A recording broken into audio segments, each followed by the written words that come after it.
Good morning, sweet world, and welcome to the No Dunks podcast on the Athletic Network. It's Monday, June 28th.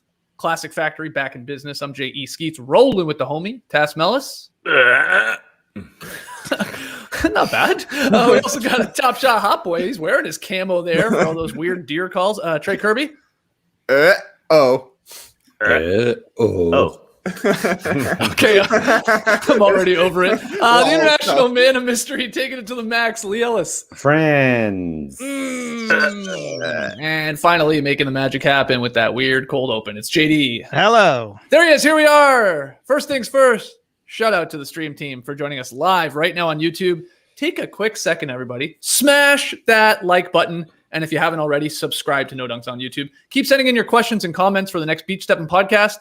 Email them in, nodunks@theathletic.com. We'll be hitting the beach later this week for sure. And go grab your No Dunks merch over at nodunks.com. Immaculate items, always available. And before we get started today, just a quick apology to all of our Apple Podcast listeners. We had one hell of a time trying to get Friday's Drop podcast up on Apple Podcasts, like up in that feed.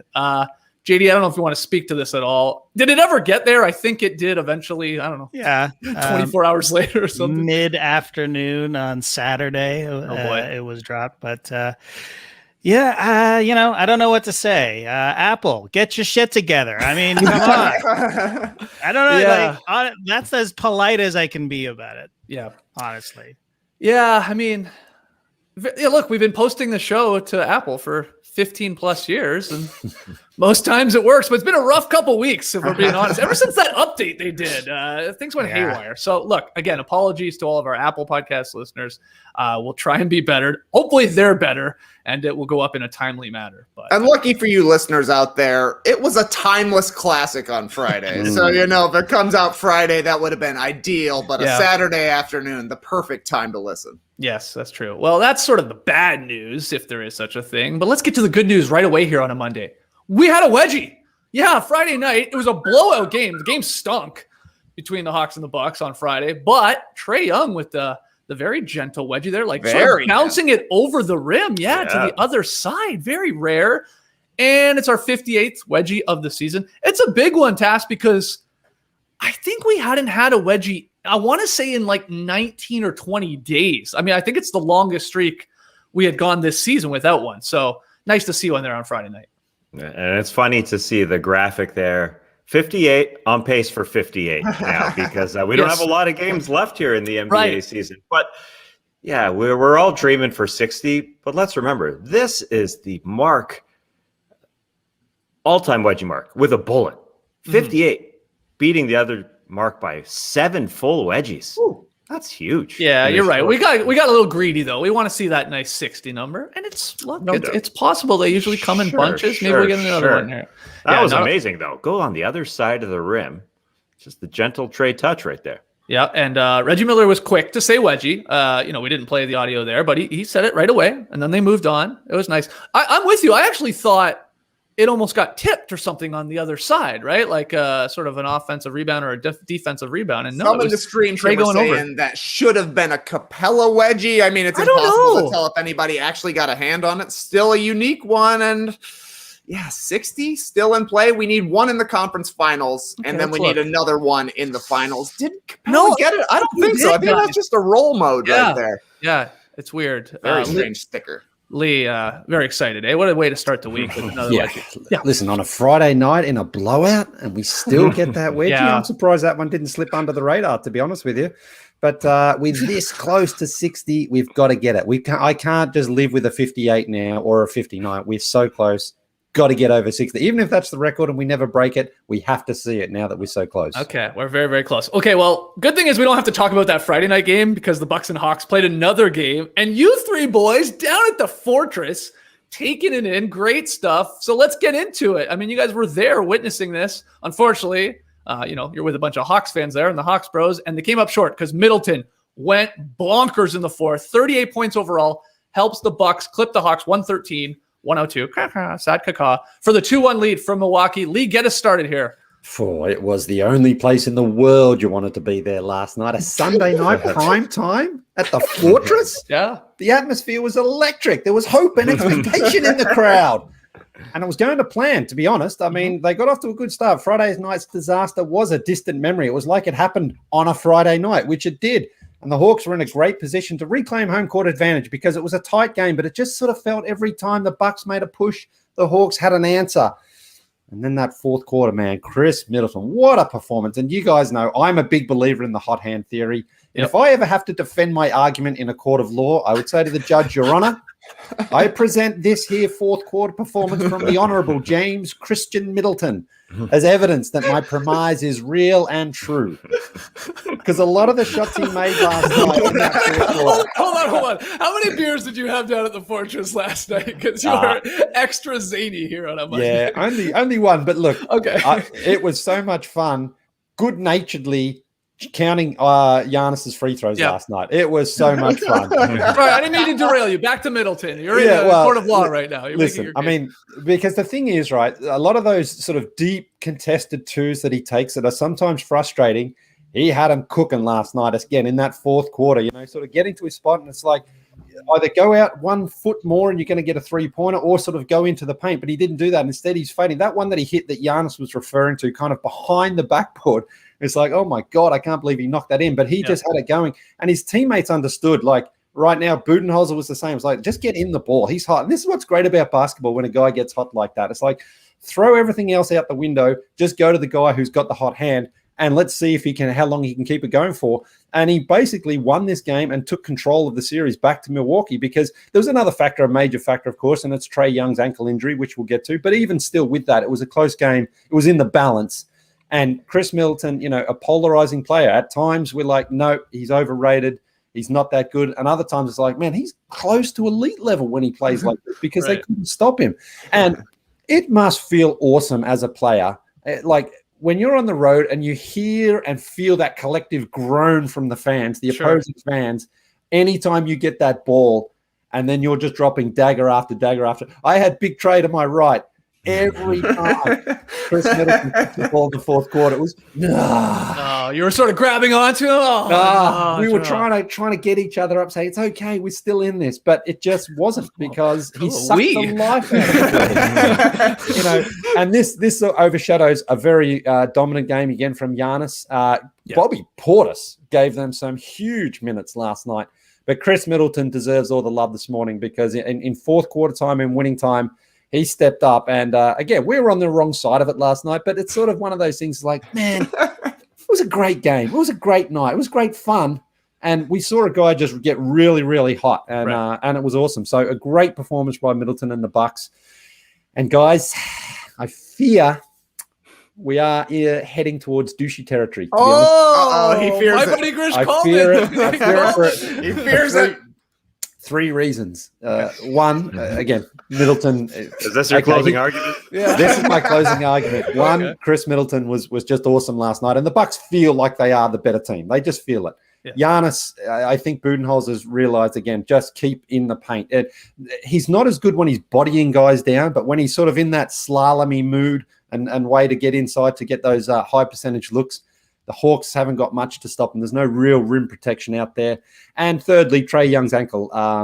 He didn't appear to be moving all that well. I think he only took one shot in the fourth quarter. No excuse at all because, that happens in the game. But if he is under any sort of injury cloud for the remainder of the series, very hard to see how the Hawks can generate offense without him. So there's a douchey.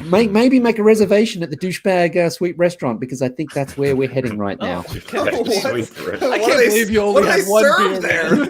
I am not convinced you only had one brewski last night. I was in Zach Lowe sicko mode. 1 beer and 1 beer only. Look at this guy. I didn't know that Lee and I were so close, but man, he just called me Big Trae. I really, truly feel honored because it did feel like being best buddies with Lee, and like we were living and dying with the Hawks out there getting lit up. I think there was about 5 minutes left.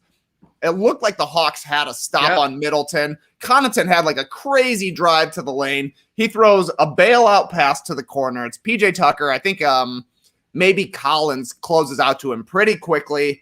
But then Tucker just touch passes the ball out to the wing. Middleton had made 2 threes and another jumper at that point, and he was wide open. And that for me was the game. That play, as soon as the ball got kicked out, because that was the one where I groaned out loud. Not Middleton! Come on. The guy was already on fire. He knocks down the 3. It was basically 11 straight for Middleton on his way to outscoring the Hawks in the fourth quarter. When he's cooking like that, like, there was nothing the Hawks could do. Like, I don't know. You would have liked to have DeAndre Hunter, honestly, to be able to try and defend him a little bit. But he was just shooting over whoever the Hawks had on him defensively. And when he's cooking like that, you're happy to be fractionally invested in a Khris Middleton hollow moment. But otherwise, as a Hawks fan down there on a Sunday night, not good. Yeah, and remember, this guy, I mean, Middleton, he had shot like 34% over the last 3 games. He'd been bad, really bad. And we talked about it. We said he is like the Ferris wheel. He's not a roller coaster up and down. He's a Ferris wheel up and down. It's not as exciting as a roller coaster, but there are highs, tasks, and there are lows. And last night was a super high. I mean, he maybe saved them there in that game. Giannis was dominant like for the majority of the game. But this is sort of the Bucks in a nutshell, is it not? Like, Giannis sort of keeps him in it through a good 3.5 quarters, and then you do need some shot making, usually from the perimeter in a close game in a playoff series. And last night it was Middleton. We've seen Drew do it at times. It's like, this is sort of the Bucks recipe. But yeah, what did you think? Who were you grabbing onto, Tass, when Middleton was hitting dagger after dagger there? What were you doing? Was Larry Luke to your left or something? Well, no, I know how hard it is, how exhausting it is to be a fan of a team throughout a playoff run. So I held myself back. Yeah, I just couldn't get hurt again. I mean, Lee and Trae, and let me confirm, Lee only had 1 beer. Okay. I can confirm that because I did ask if he wanted a second one. He said nay. So I also held back too. I said no. We stopped, but we were so into it we didn't move. I think Lee went for a quick pee, a quick Sir Foster, as we called it at one point. But I think the 3 of us stood our ground because it was 3 rows deep. In standing room only. Oh, wow. You didn't want to give up your spot there. It was packed. It was absolutely packed. I really can't remember a playoff setting like that. I remember when, the Hawks had their perfect month and the Warriors came to town.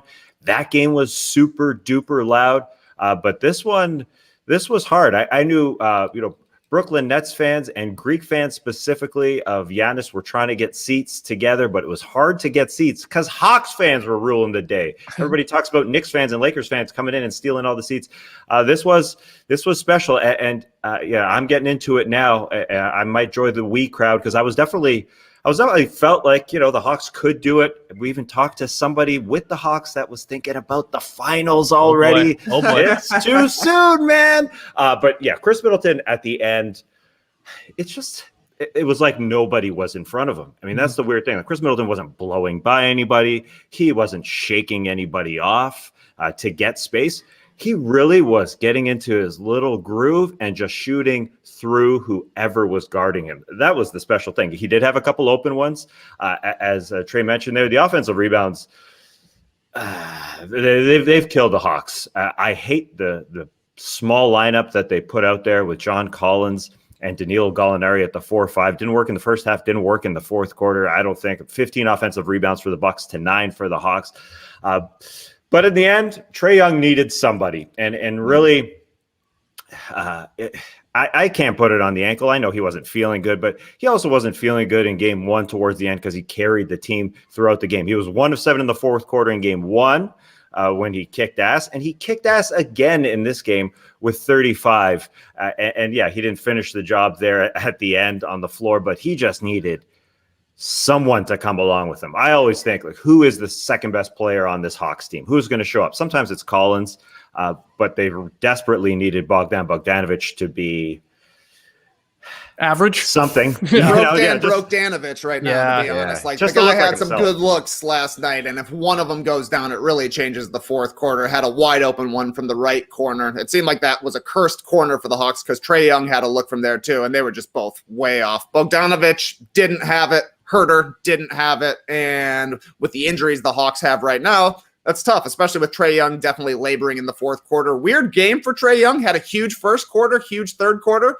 29 of his 35 points came in those two, but not much in the second. and wasn't doing much in the fourth quarter. So it was kind of the Gallinari show, and it's just the law of diminishing returns there. Yeah. Like, you're happy to get 18 from Gallinari, but you're going through a lot of slow down, post up fadeaways to get to those 18 points. How much can you really rely on him to be the second scorer with Trae hampered in the fourth? It was just it was the Bucks' night, and the Hawks didn't have enough from their perimeter to kind of make up the difference for Middleton being on fire.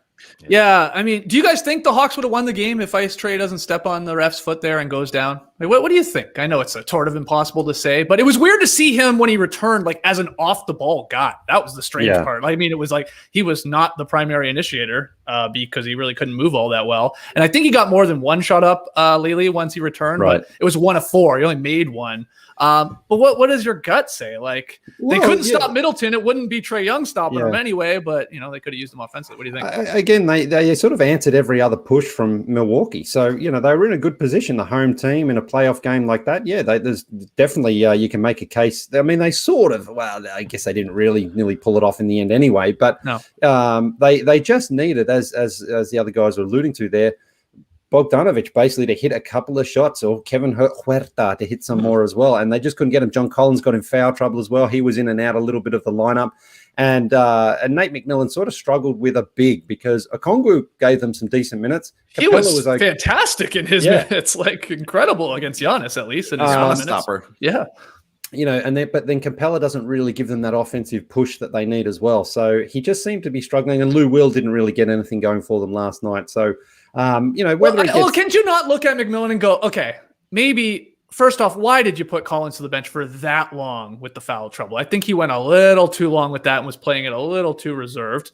One issue. And then maybe because you need somebody to try and slow down Middleton when he gets it going there.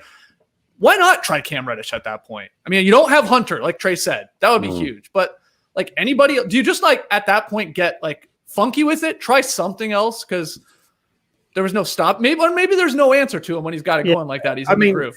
He was obviously fantastic, but I just think the Hawks offense just didn't really seem to have a whole lot of options either. You know, I mean, like say Gallinari was good for them last night, but when you're going to him, he takes up a good 15 to 16 seconds, I thought, just the shot clock, just establishing his position there, you know, and then a couple of times he hit those fadeaways. But when it was kind of like, this is really their best option right now, that's when you knew they were in a bit of trouble because, you know, he's serviceable, but you need someone, again, someone else. Bogdanovic, that knee is, I think, is hampering, but he still played 35 minutes last night. So if you're on the court, you're healthy in the playoffs. You know, no one makes excuses. And Bogdanovic got his looks. He just can't hit anything right now. He had a 3 of 16 on Sunday night, and like he hasn't been able to shoot for the last ever since he got injured. Of course, in Philly series, he can't. And they need him as well to be kind of like a facilitator at times, but he can't really do that. So you're relying on Lou Williams, and again, we know what he's capable of, but he's also not the sort of guy who you want to be relying on a victory to come from. So. The Hawks just didn't see their offense at times look really good, but there was also plenty of times last night where it just seemed to come down and there was no ball movement at all. It was either Trae or Bogdanovic just kind of dribbling around and then just like, you know what, I'm just going to shoot it and hope. And that's where I think they ran into problems. So that is definitely a problem here. And again, credit to the Bucks defense for that because a couple of times Giannis switched out on Trae and it didn't get blown by. So clearly the Trae banged a 3 in his eye the one time. Yeah, but you're right. I mean, it makes him think a lot differently when he's on. Exactly. Other than that, Trae was kind of looking around for other options because Giannis was like, I'm not jumping, I'm not biting. He's quick enough to sort of recover if Trae gets past him.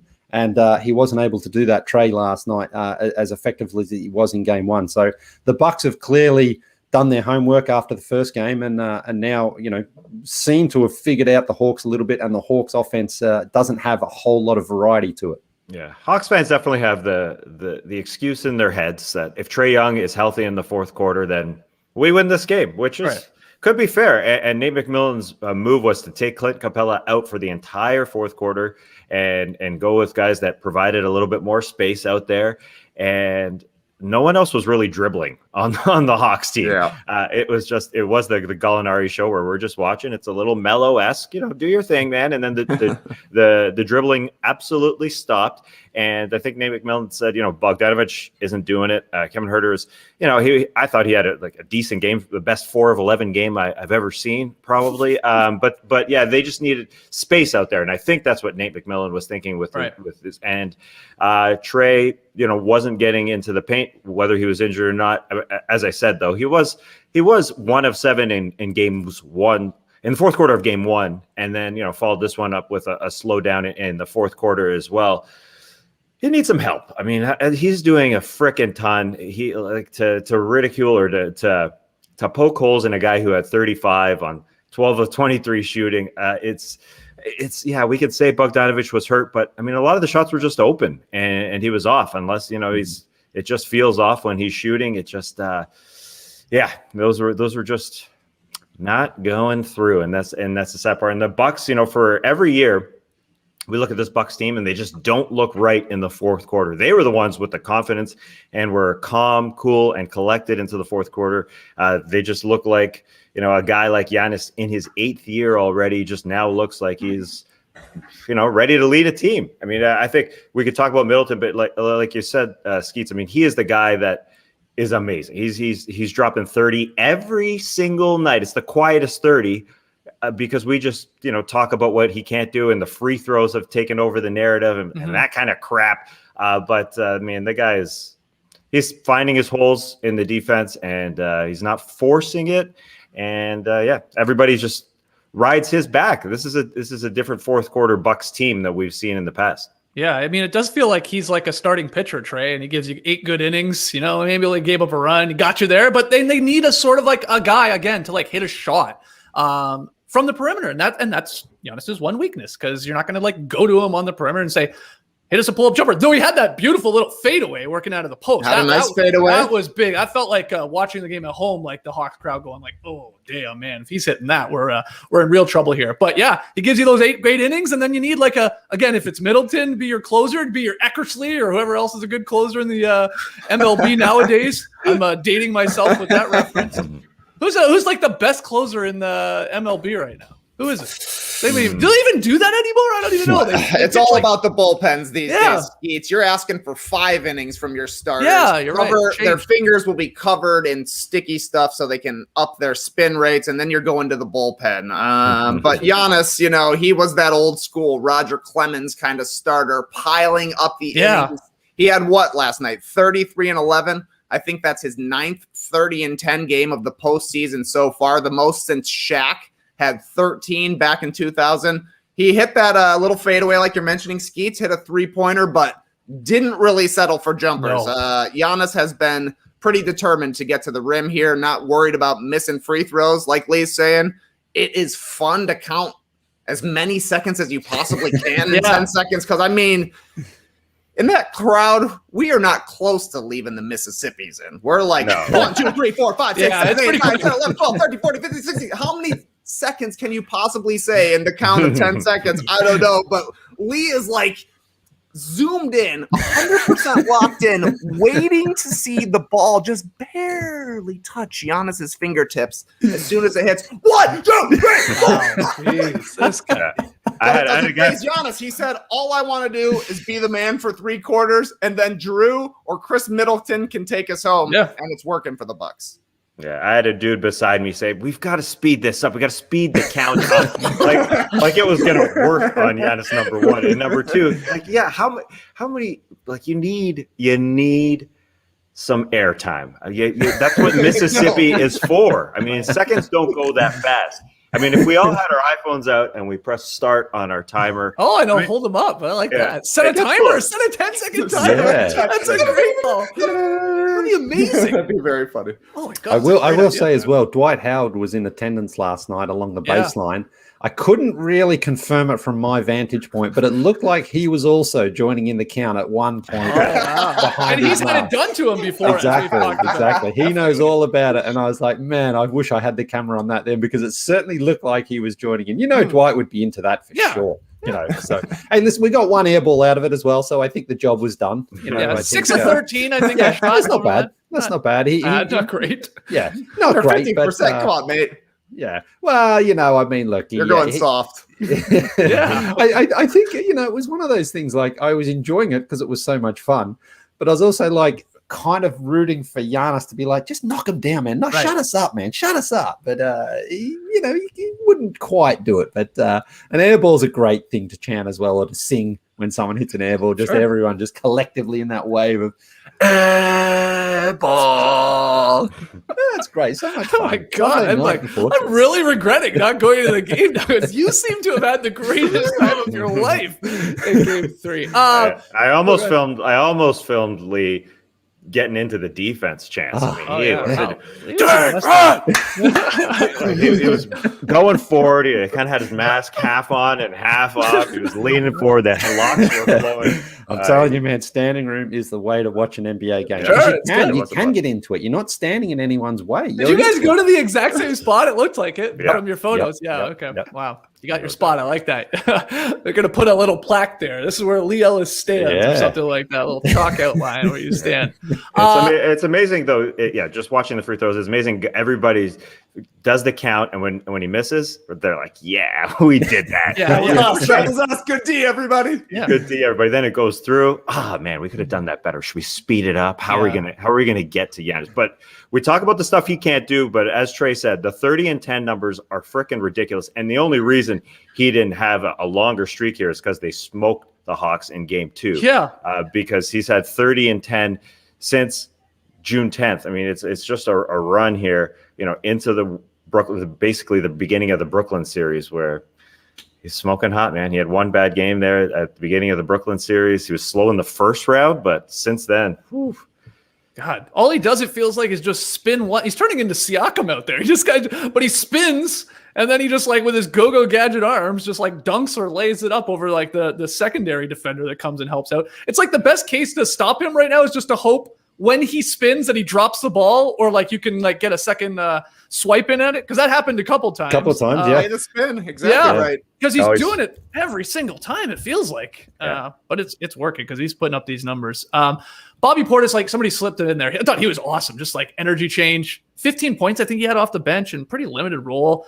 You got to keep playing him, bud. Don't overthink that, because he's just a spark. Pat Connaughton, I thought, was pretty good too. I mean, the box score shows a plus 25. But I think he had that nice block. Now, I think he maybe fouled him, but was it on Bogdanovich on that 2-on-1 fast break where I think Pat Connaughton he got a block. He got credited with a block. Again, there may have been a little hand slap in there, but he was just again, those are the type of guys that the Bucks need, just a little spark, a little energy, and he was great. And then PJ Tucker, I haven't seen anybody talk about him at all, but when I was watching the fourth quarter from home, when the Hawks were up and the Bucks were trailing, there was a stretch there. Middleton was scoring everything, so of course that deserves the headline, but Tucker was making all those Tucker-like plays. He was diving out of bounds. One he didn't, he unfortunately didn't save, but he thudded off the ground. But there's another one he saved. He was just he was everywhere on defense. If you go back and watch it, it was awesome. You're oh yeah, this is why you go get PJ Tucker. He is actively telling people where to go. It's KG it was just cool. A little stretch there where I was damn, Tucker maybe changed the game too a little bit, at least defensively. So I thought he was great. Any other notes from this one though, Lily? Well, when you're talking about KG, Bobby Portis was doing the hand clap a couple of times with Trae. He was bring it on, man, bring it on. The real crazy man defender. And I know Bobby hit I think he hit 2 threes last night. He certainly hit a huge one there in the first half, and he gave them good energy. And again, Pat Connaughton, 4 offensive rebounds last night. I mean, that's what you want from a role players. Maybe the shots aren't there for you tonight. The offense isn't calling for you, but go out there and make yourself effective. And I'm pretty sure 2 of those offensive rebounds led to 3-pointers for Milwaukee. So they almost always do, don't they? Those offensive rebounds. Exactly. They get kicked out and the guy steps into it. And where he came from to get those offensive rebounds, it was just he was on the perimeter, the shot went up and no one was boxing him out. No one was paying any attention to him. And he went in there and just, it's a hustle, hard work play. So coaches love that from the guys who, again, they're not really a part of the offense, not a factor. They do get the shot occasionally, but they have to sort of make their own worth out there on the court. And I thought he was really good for them last night. I mean, no one was bad for the Bucks, I didn't think, last night. I mean, Drew Holiday was pretty good offensively. Drew offensively wasn't too bad, but defensively, again, the pressure that they put on Trae from the start, picking him up pretty much full court, just getting in his face, just making it a little bit more uncomfortable for him than they did. Well, it wasn't that uncomfortable. I mean, he hit 2 floaters and a 3 to start the game. Yeah, he did. But again, that you got to give so much credit to Trae for that, because he goes into the paint. He busts down that defense and he's I need to get something going, and they didn't have much else. So, it was a pretty impressive all-round performance from Milwaukee. Okay, so I have a couple questions. First one, have tickets been purchased already? Standing room only tickets for Game 4 on Tuesday night. Lee, I'll throw that at you. No. I wasn't planning on going last night. There was two tickets came available for $80 on Saturday during lunch. Right, I don't like having my phone out when I'm with the boys at a restaurant. Right, lunch deal. Jeez. And I'm like, buy, and I couldn't get them. It kept saying, like, honestly, for over an hour, it kept saying someone else has bought these tickets. They're no longer available. I was like, well, get rid of them then. Why can I keep on seeing them? And then my wife actually was like, I've got one here for $125. Do you want it? And I'm like, what if I get the, and then she's like, do you want to buy others? And I'm like, just buy that one. Just buy that one. I don't know. And then, so I got mine that way, but I haven't bought any for tomorrow night.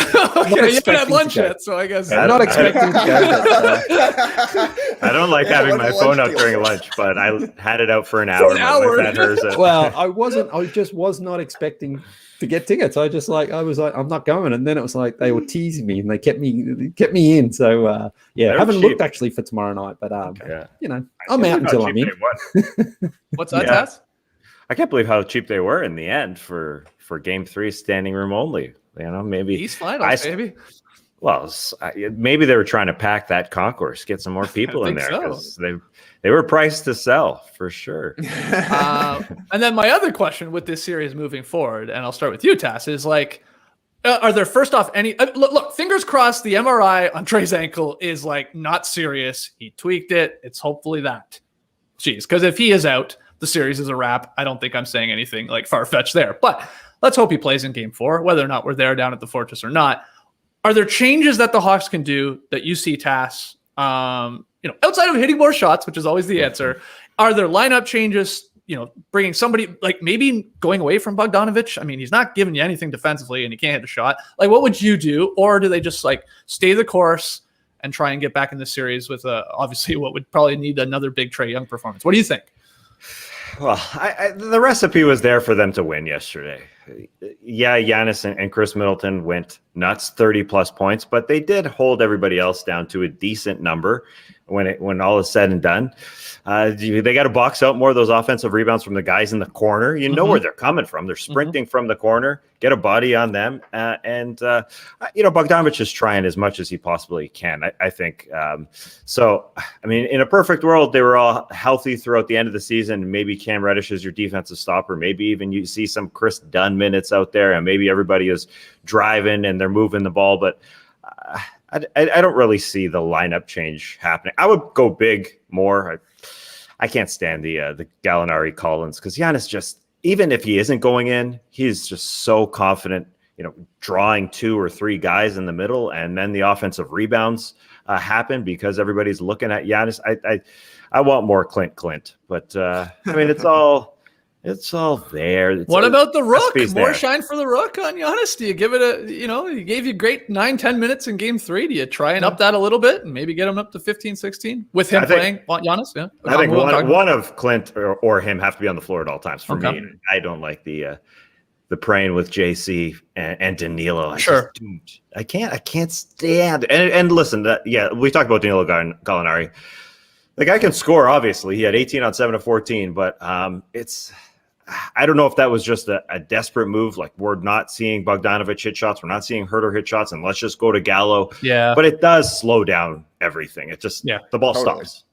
But they don't really have any other options is the problem, because right now Bogdanović is playing Kirk Heinrich basketball out there. He just wants to stay on the perimeter. If there's an open three-pointer, I'm going to take it. He's not going to be driving in the lane and creating for anybody. Need a little bit of Game 7 Kevin, I feel like. Herter's got to really show up in the perimeter. He scored 32 points in this series so far. They need more from him if he's going to be in the starting lineup, because then if he's hitting, maybe you can be okay with sitting Bogdanović down and getting Solomon Hill out there to at least play defense, give you a little size or something like that. But at this point, we're discussing whether the Hawks should go to Solomon Hill or an injured Bogdanović or an old man Danilo Gallinari. It just feels a little bit like the lack of firepower is adding up for the Hawks. I would have liked to see Capella too. I was shocked to get in the elevator last night going back to my car. Another Hawks fan in me said, where was Capella in that fourth quarter? Did not expect to have a Clint Capella conversation on the Capella-vator, but I was feeling the same way.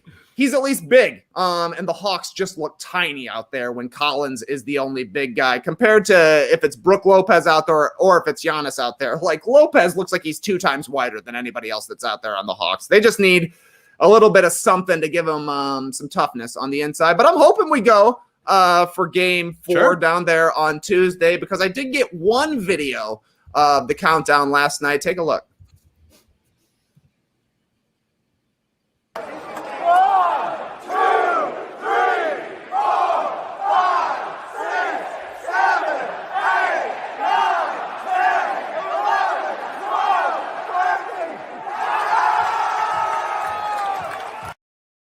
Oh, it is a quick count. Definitely when you see it. I think you can see Lee Ellis there.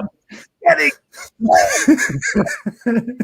His countdown. We had a guy walk up to Lee, tap him on the shoulder. Hey, buddy. Oh, sorry. Wrong guy.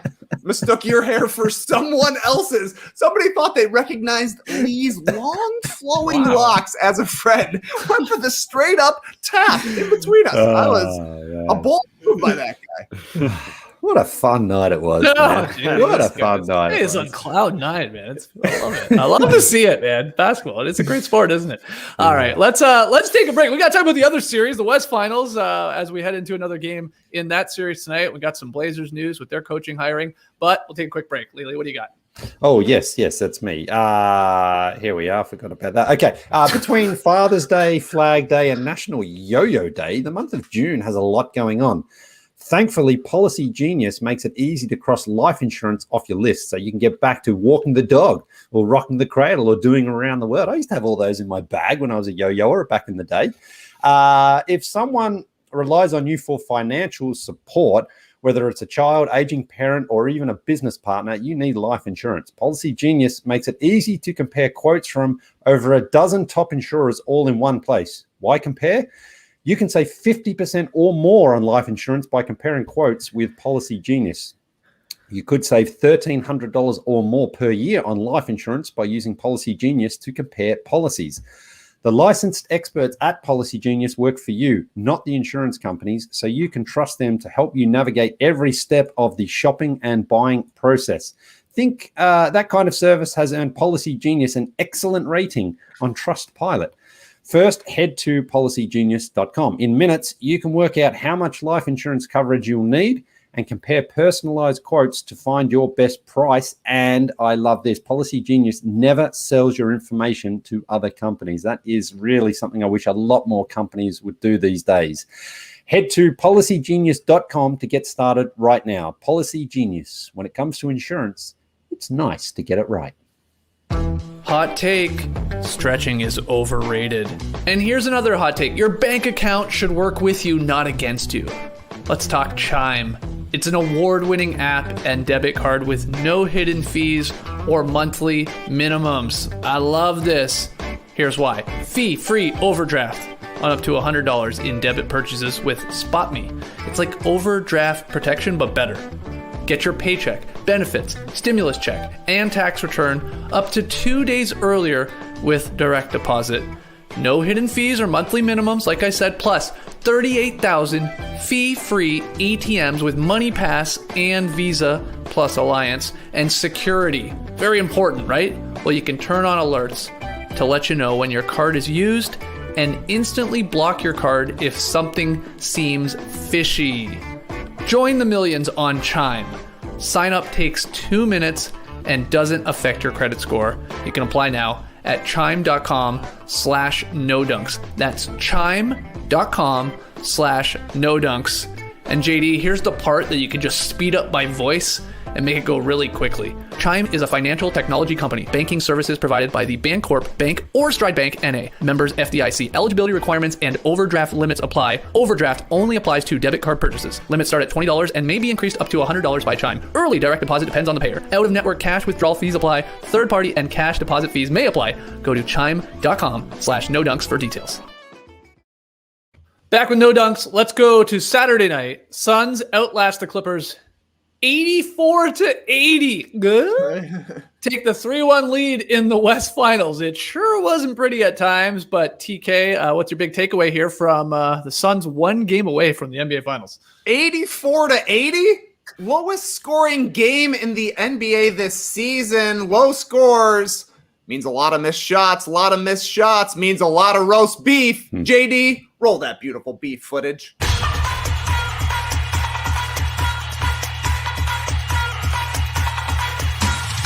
DeAndre Ayton had 22 rebounds. That's a lot of roast beef.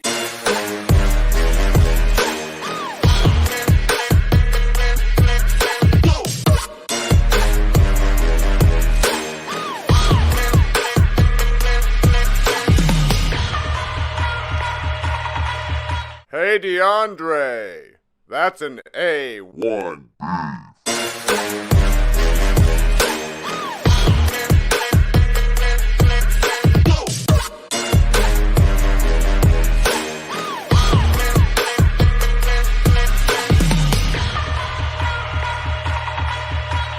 No dunks. We love roast beef, which is rebounds. Oh, yeah.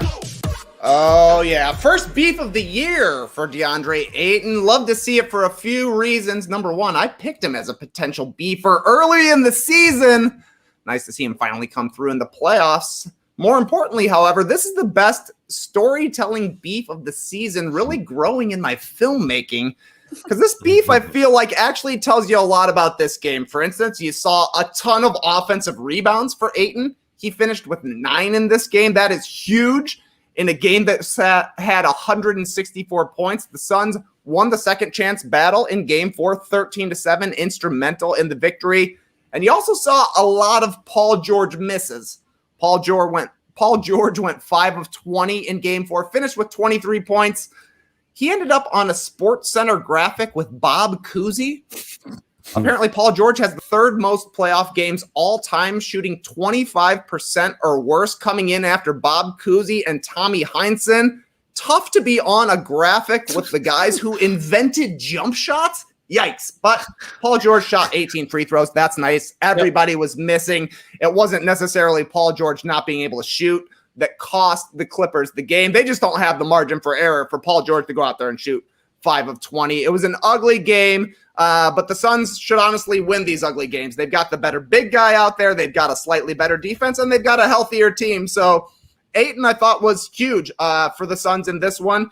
He played well. Paul George did not play well, and it kind of came down to that when there's so few points scored. Oh, my God. It's one of these things. Like, I watched it live on Saturday night, but, like, when we get to Monday, it feels so long ago that I'm like, I need a little refresher. Like, what the hell happened in that game? So you fire up those, like, 7 to 10 minute, like, highlight recaps, Lee. You know the videos I'm talking about. And I watched it again this morning, and it was like, oh my God, I forgot sort of how bad this game was. Like the highlights, the package, the 7-minute video, like ended with like the free throw stuff. You know, like Cousins, like totally botching the missed free throw, but Paul George sort of successfully doing it, though they didn't get the ball. All this, I was like, oh my God, I forgot how bad this game was. But what were your takeaway from the yucky 84-80 win? But who cares for Suns fans? It doesn't matter.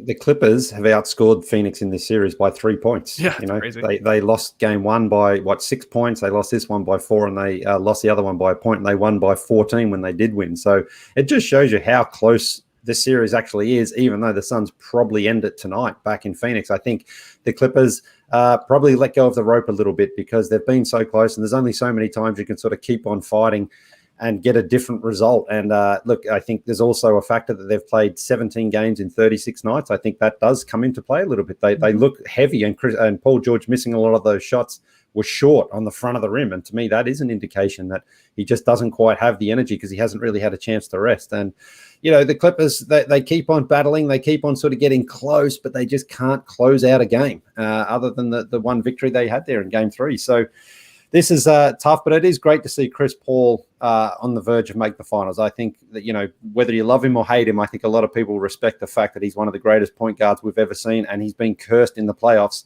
And he looks like now he's going to get a chance to finally go to the finals. It's funny to see it on the Phoenix Suns. That's not the first team you associate with Chris Paul, but I'll be very happy for him if he does make it. And, you know, DeAndre Ayton, going back to him, I think he's probably overall been Phoenix's best player in this series. I mean, it's funny when Devin Booker's been good, but I think DeAndre Ayton actually at both ends of the floor has had probably a bigger impact. He's been really good. And a part of that is the fact that the Clippers don't really have a great body who they can go out there and challenge him with, because he's long and he's athletic.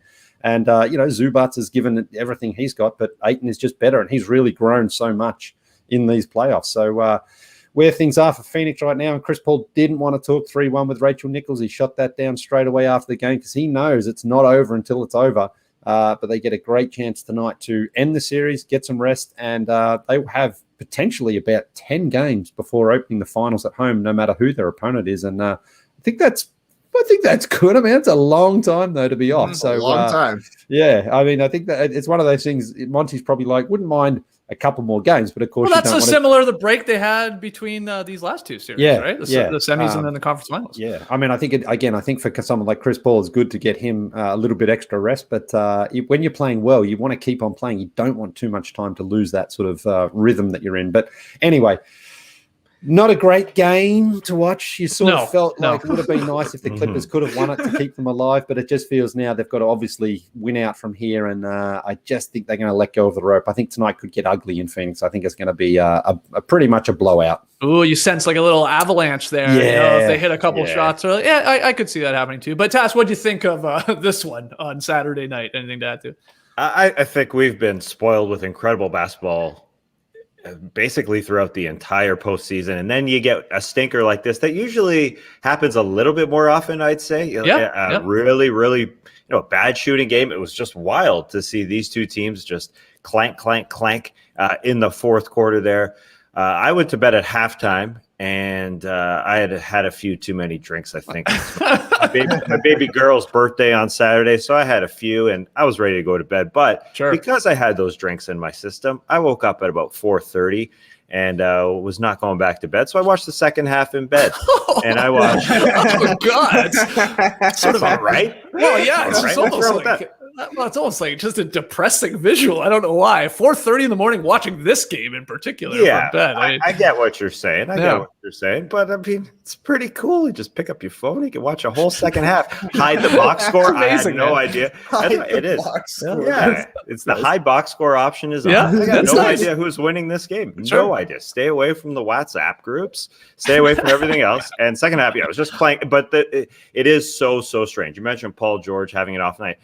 Reggie Jackson was just not himself. I mean, we've been obviously overwhelmed with how good he's been through the first three games, shooting over 50%. In the whole Utah Jazz series before, shooting over 50%. So when he has an 8 of 24 night, when he just picks up the ball and raises up and hits shots, that was really the difference for me. I mean, yeah, you can get away with Paul George being like that if you have this crazy hot Reggie we've had, and that didn't work. But yeah, DeAndre Ayton, man, that was number one pick stuff in that first half, especially showing the touch. He had that alley-oop where he kind of pulled what Giannis pulled in game 2 against the Hawks with the Euro step finger roll over Clint Capella, but it was an alley-oop and he finger rolled it in. The touch from a 7-footer. I mean, that's gorgeous stuff, man. That he is, he's showing the offensive skill set. And Chris Paul post game saying we're going to get DeAndre Ayton that bag this postseason. They're obviously on the same page, and it really has been a super close series. Although, I do agree it's probably going to end in 5 because you just had that DeAndre Ayton dunk on your head in game 2. It's hard to come back from. And they did. They fought back, but they kind of had to get both at home, I think. So that's the tough one. They lose this one, and man, it's been an entertaining series. I'd watch all 5 of these games in my bed if I could go back and watch all 5 of these. That was tough. Yeah, tough ending there. Tough ending there for the Clippers, who have fought back, and obviously Kawhi still up in the bleachers. And when Steve Ballmer's got his head down in his hands, things are bad. When Paul George missed that free throw, and he's just, one of the guy who's always Mr. Positive. Things are bad right now. Yeah, Mike Breen with one of the most legendary calls in postseason history, though, when the Clippers cut it to 6 in the third quarter. And, Staples Center was going crazy. They were going nuts, but then they showed Kawhi just sitting there, stone cold. Kawhi Leonard going crazy, drops Breen. So good. Hilarious line. But But yeah, Lee, I thought you were for sure going to drop practice your free throws, kids, or that's why you do it. Or also you need to practice missing your free throws intentionally too, because of the ending of that game. Because yeah, Paul George missed that big one, like Taz said, but then he did the later on because there was a lot of free throws at the end. Yeah. And there was interestingly not a video review of a potential could have been game-changing overturn of who the ball went out of bounds. I think it was Batum that knocked it out.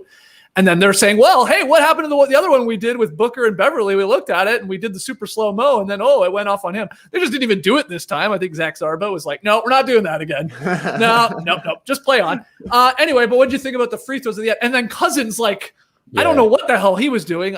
I guess he was just trying to replicate what Paul George had done, where you bang it off the rim, but he wasn't even close. Yeah. It was 10 feet over, it looked like. But look, I can never endorse a practice missing free throws. I just can't. I can't. You should. We've talked to Brent Barry about this before, I know. man. Listen, That's the next level. When you get to the NBA, then yes, you're fine. But I can't say to kids, practice missing your free throws. Get out there and just knock them in. Okay, yeah. Look, an ugly game with an ugly ending. It kind of was fitting, really. It was oh, God, this is even uglier than we sort of – it couldn't have gotten uglier, but it did. Mm-hmm. Boogie missed it by a mile. And there was one where he doesn't seem to understand that it has to at least hit the rim. It can't just hit the backboard.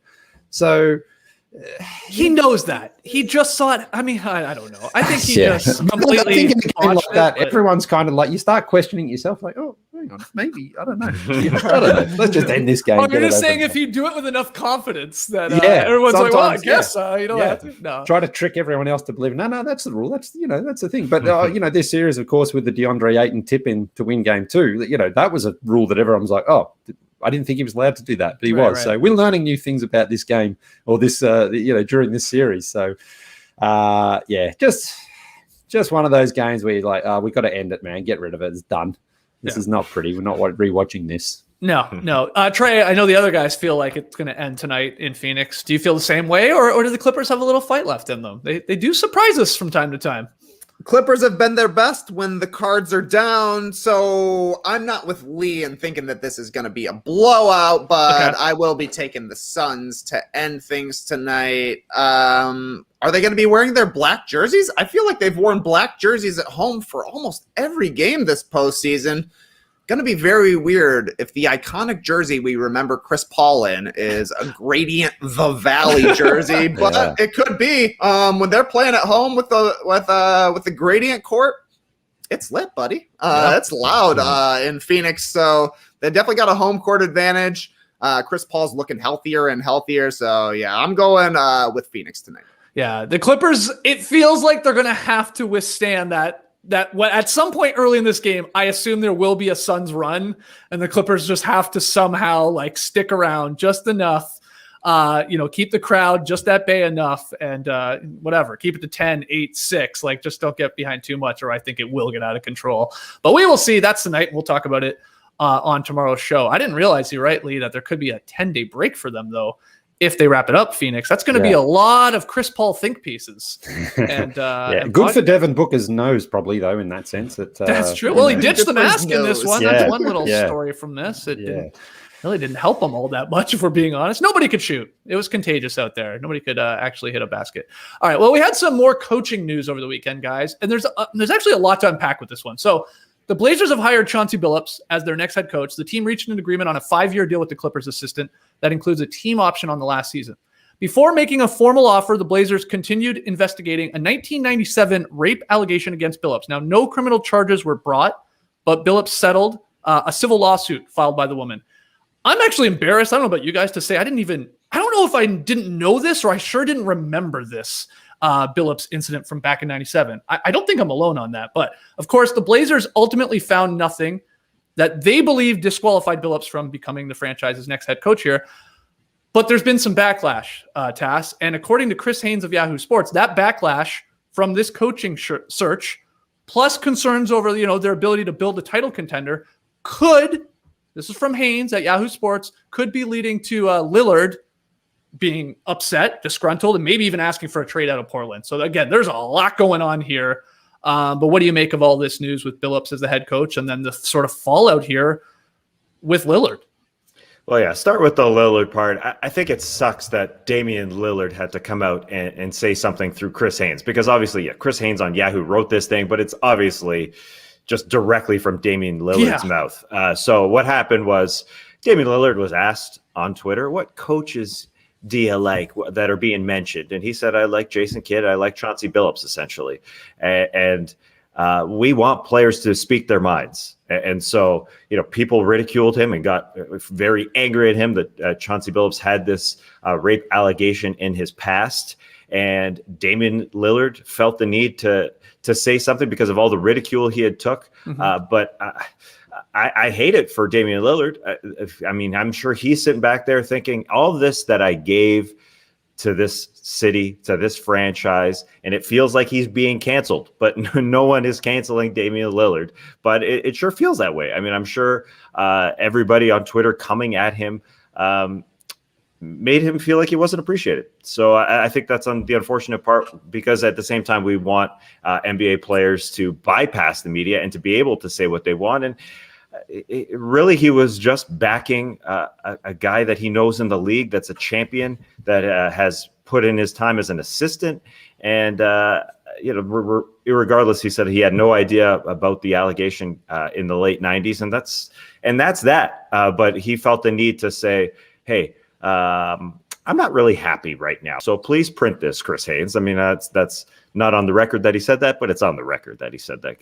He came out and used Chris Haynes as a conduit to talk to everybody, but we don't want the conduit. We want him to be able to say that. So I hate it, because Damian Lillard just has been incredibly loyal. And the issue isn't Chauncey Billups or Terry Stotts or whoever. The issue is the on-court product and what the front office is giving Chauncey Billups or Terry Stotts or whoever. That's the issue. The issue is really the guys he's going to have around him. And Damian Lillard is going to be a leader regardless of who those people are around him. And I hope it stays in Portland. I hope it happens in Portland, because this is the guy that we said, and he has said, is going to follow the likes of Dirk and Tim Duncan or Reggie Miller or whoever, all the guys that have stayed with one franchise. That would be shitty if Damian Lillard left Portland. I don't think he is, but to even feel the need to put it out there is just it's just a crappy situation. I don't know why.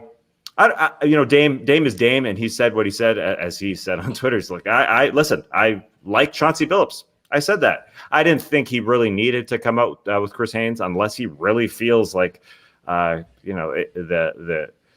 whether it's the construction of the group or just being ridiculed is bothering him that much that he may leave. I would have hoped he didn't feel that need. But I think him and Chauncey Billups will probably get along. And hopefully he's got a better defensive lineup around him. That's really what matters. But I just don't see Dame leaving in his mid-30s. He's into his early 30s now. I hope this is a one franchise guy. Trae, what do you think of all this? I think this is bad for Blazers fans, and I really think it's really bad for Blazers fans. To start with, it feels like 50% of their fan base is being alienated basically right away by hiring Chauncey Billups. You can read a piece on Blazers Edge that's really good to read. 5 women speaking about the hire and their thoughts after being Blazers fans for years and years. It started off this offseason with a tough loss to the Nuggets. Felt like the team was hanging by a thread. There was the dramatic coaching search that started with Jason Kidd. The fans basically came out and said, don't hire this guy. He has domestic abuse allegations. Now Chauncey Billups has been hired despite credible assault allegations and settling out of court. Lillard, it almost feels like he was looking for an out to say that fans are being mean to me online because I backed Jason Kidd and Chauncey Billups despite not knowing their past. I understand how he doesn't know their past. I don't think that that's something that's brought up very often.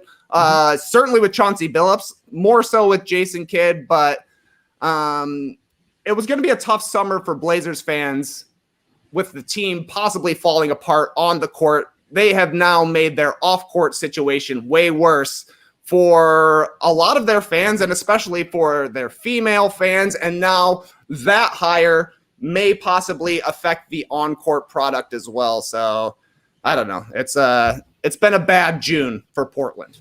Leah, anything to add to this? No, really just going to echo those same comments. It's bad for the franchise, and it's not something that's just going to be kind of ignored or brushed under the carpet, I don't think, because, it's certainly a murky issue given the past. But I'm like you, Skids. I actually didn't know anything about Chauncey Billups, and he's been at ESPN and he's been working for the Clippers. He was, as far as I knew until pretty much this weekend, a highly regarded player with a good reputation. So I wasn't aware of what had happened back in 1997, but that certainly doesn't mean you dismiss it. I mean, the fact that you're settling out of court is an acknowledgement that something happened. And none of us really know exactly what that was. So Portland have, I think, from a public relations position, really made the franchise look bad right now. And they, it's not something that you can just quickly correct. I think you have to address the issue and discuss it and talk about that process. If they said they couldn't find anything that disqualified him, well, they really should say what it was that they did then, because if, this isn't disqualifying for Chauncey Billups, then what is? So, and then you've got your franchise player, one of the most famous and popular players in the franchise history. He's now in a very uncomfortable spot. And if they were to, lose Lillard as well because of this, then that's a terrible decision for the Blazers to hire Chauncey Billups. So we'll see what happens in the next few days and weeks here. Mm-hmm. Sam Amick reported that D'Antoni was, if you did the pecking order, it sounded like Billups was at the top, then it was Mike D'Antoni, and then possibly Spurs assistant Becky Hammon, who at other times over the last couple days felt like was maybe at the top of that leaderboard. So maybe that makes this even weirder. I guess Blazers chairman Jody Allen, she was apparently very interested in making history there by hiring Hammon, and now they end up going with Billups and his checkered past, of course, which was a legit shock to me. I was like, I didn't even know about this. And I'm like an NBA sicko. It's a long time ago. It's 97, but still crazy stuff. So let's hear from you guys in the stream team. Both the Mavs going with Kidd, Blazers going with Billups, and there are still some open options. And Sham's saying, I guess, Penny Hardaway, who coaches at Memphis, the Memphis Tigers there in college, possibility to go back to Orlando and be their head coach. So we'll keep our eye on that. We got a few openings still in New Orleans, in Orlando, and what am I forgetting? There are a couple more. Or is that it now with those two? No, there's one more, and I'm definitely drawing a blank on it. Celtics got their guy. Those other two I just said got theirs. Rick Carlisle's back in Indiana. Washington? Thank you. Washington. I knew there was one more. Yeah. Thank you, Trae. Thank you. All right. Well, let's get to tweet of the night. Tweet of the night. Wow. Twitter.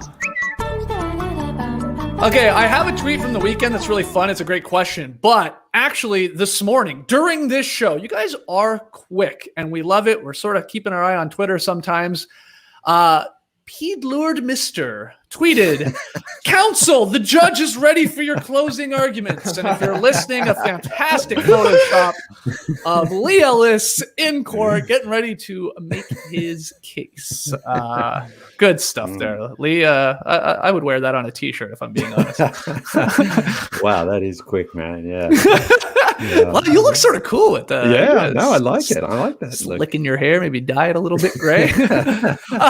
Okay, so that's good. That was coming in during the show here, but this is better.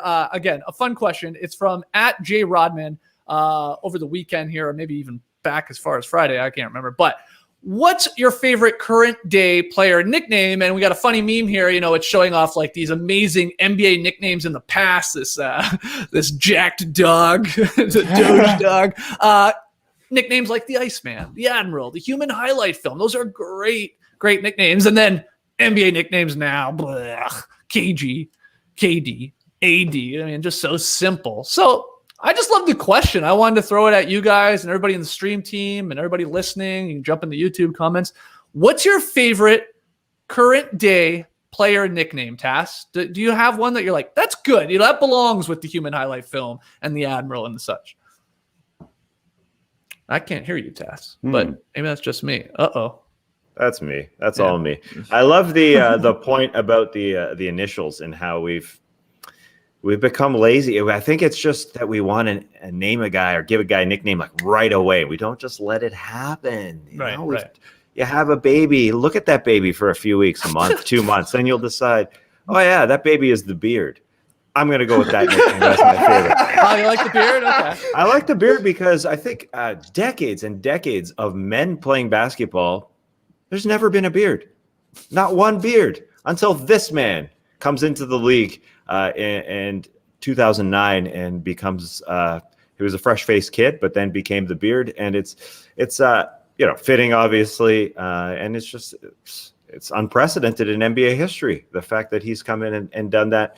So I'm good with it. And it's like, he could be a mean beard. He could be the good guy beard, the evil versus good. There's lots of ways to go with it. So I think that one is, It's your favorite? It's made me proud as a basketball fan, not just to name the guy JH. Doesn't really roll. That sounds bad. Yeah. Beard is much better. I just want to know, will James Beard, that's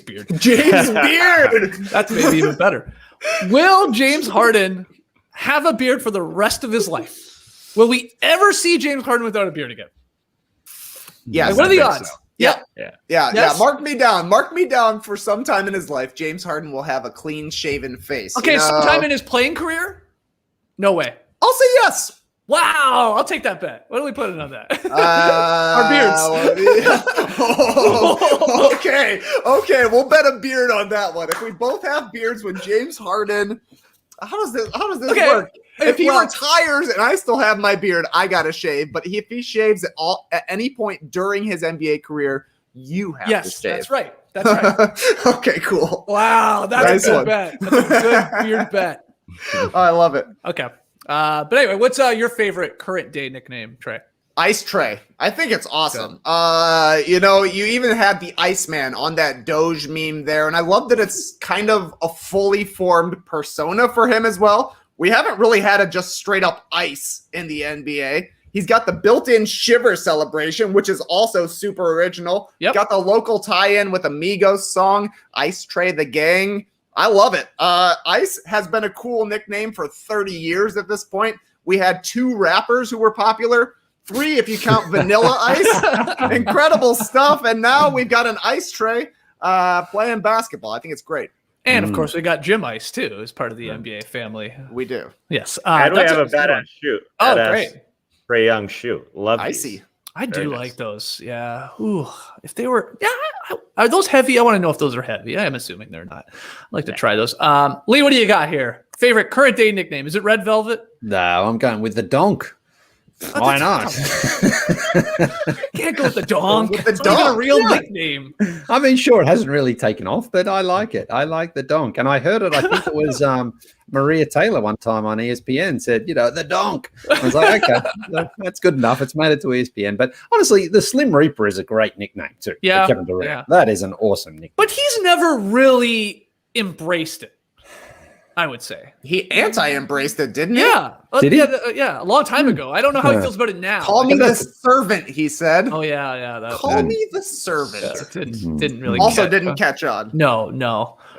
People are saying the claw for Kawhi. They like that one. Oh, Swipe of the Fox is a good one too for De'Aaron Fox.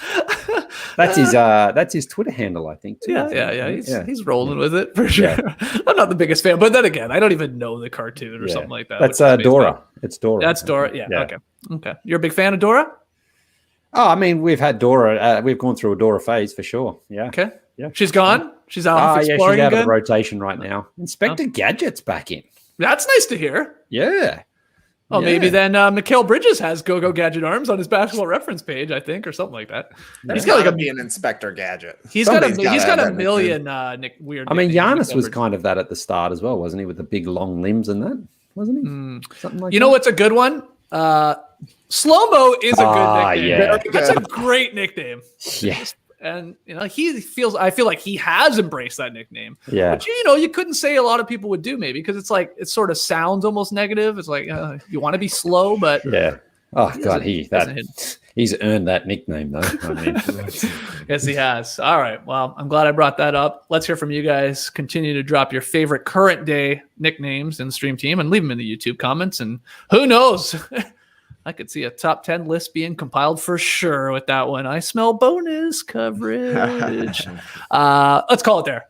Fun show. Thanks, everybody, for joining us live. We'll be back tomorrow at 10 a.m. Eastern live to break down possibly the Suns going to the finals or the Clippers extending that series at least one more game. We'll be breaking down that game and moving forward. Get your questions in. Going to need some questions probably throughout the week, not just beach stepping. So email them in.